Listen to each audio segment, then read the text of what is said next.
Sony's cinema line is at the top of a significant evolution, with two rumored models expected to redefine what filmmakers can expect from compact professional cameras: the Sony FX3 II and the Sony FX8. With both models poised to serve different segments of the professional video market, the central question becomes, is either model a worthy upgrade, and more importantly, which one best fits your workflow?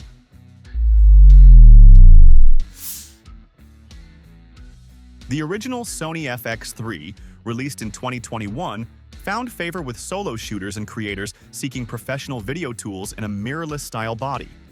Its small footprint, full-frame sensor, and integrated active cooling made it a staple for YouTubers, indie filmmakers, and run-and-gun videographers. Its successor, the Sony FX3 II, is expected to retain the same design philosophy while addressing the limitations that users of the original highlighted. Meanwhile, the Sony FX8 enters the frame as a potentially higher-tier option, either replacing or merging the paths of the FX6 and FX9.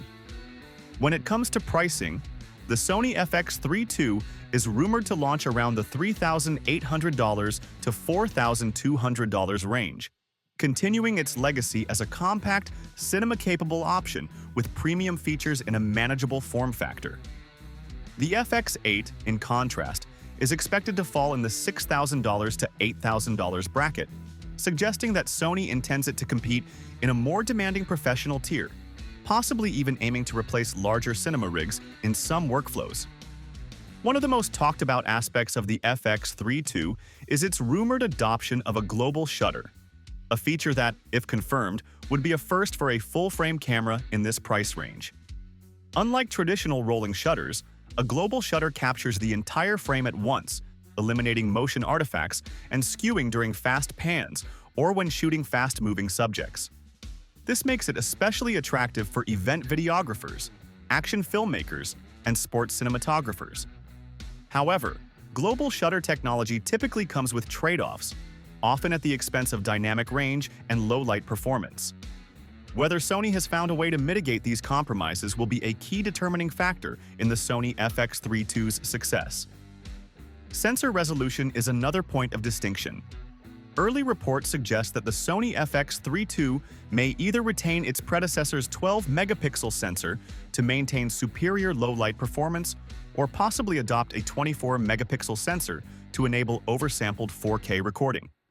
This potential shift would offer greater flexibility in post-production, though it's worth noting that testers have indicated a lack of open-gate recording support in prototype units, a surprising omission in an era where vertical content creation is becoming a mainstream requirement. In comparison, the FX8 is rumored to feature a 33-megapixel full-frame sensor, the same found in Sony's A7 IV. This resolution bump places it ahead in terms of detail, while still retaining respectable low-light credentials. More importantly, it positions the FX8 as a more versatile tool for cinematographers who want to punch into shots or crop in post without sacrificing image quality. While not a cutting-edge new sensor, it provides a solid balance between performance and cost control. It suggests Sony is being strategic, relying on proven tech while focusing on other enhancements. One area where the FX8 is expected to excel is stabilization. While both models will likely see upgrades to in-body image stabilization, early rumors describe the FX8's IBIS system as significantly more refined. For handheld shooters, especially documentary filmmakers, event videographers, or solo creators, the ability to get smooth, gimbal-like footage straight from the camera is a massive advantage.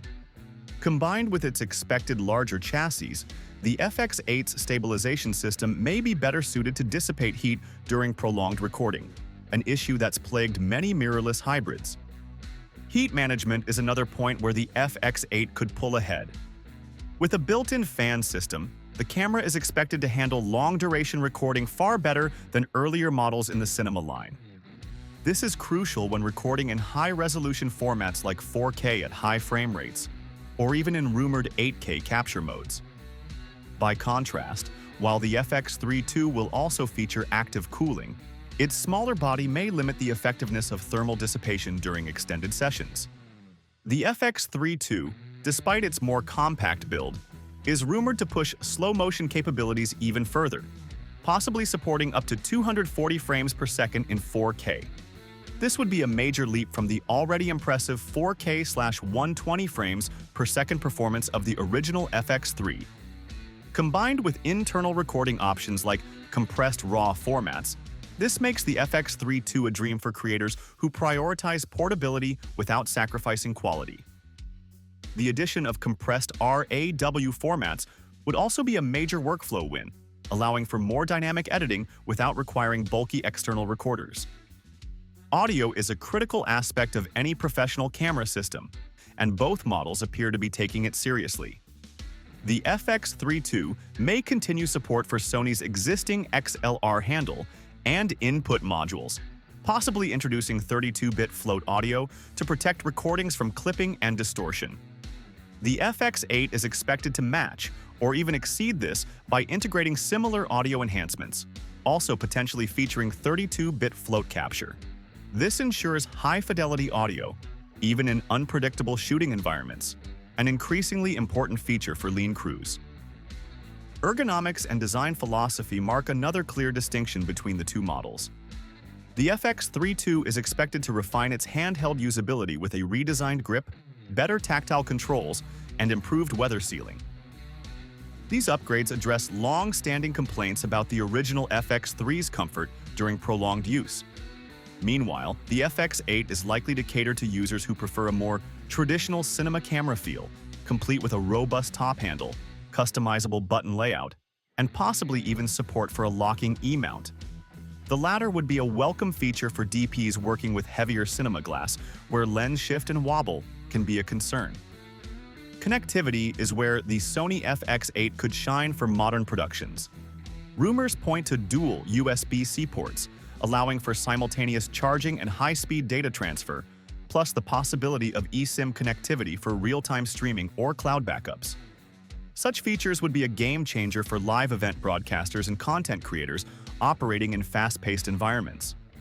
While the FX3 II may also receive upgrades in this area, the FX8 seems better positioned to support advanced digital workflows out of the box.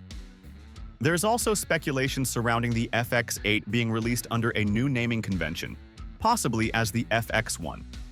If true, it may point to an even higher-tier product within Sony's cinema line, one that supports 8K recording at 30 frames per second and 4K at up to 240 frames per second. If those specs materialize, the FX8, or FX1, would be entering territory currently occupied by far more expensive systems, potentially offering blockbuster capabilities in a smaller, more accessible package.